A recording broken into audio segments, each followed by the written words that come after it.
Magandang umaga po, no. Ito papakita natin number 5 na hollow blocks molder natin na standard. Tapos ang ilalim niyan number 6 na standard din, hollow blocks molder. Number 6 na hollow blocks molder standard. Ayan. Tapos dito sa ilalim number 4 na standard hollow blocks.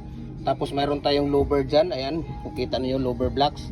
Tapos 3 and a half na commercial.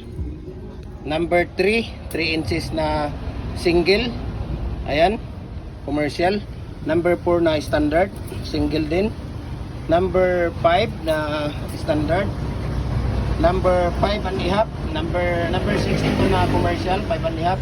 Number 6 na single, standard. Number 4 na standard, double. Mayroon tayong ditong bar. Ayan, bar. L brakes. Paypay. Mayroon tayong muhon.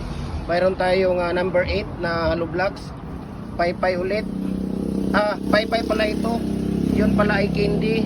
Tapos donut, hexagon, Y. Ato pala hexagon. Yun pala ay octagon. Tapos Y brakes. Tapos S. Tapos zigzag. So yan po ang ating mga molders design natin mga idol, ha. Yan makikita ninyo. Okay, so follow na po kayo sa ating Jim Hardware Kukulamboy Concrete Products, Balaulang Brands. Thank you and God bless po.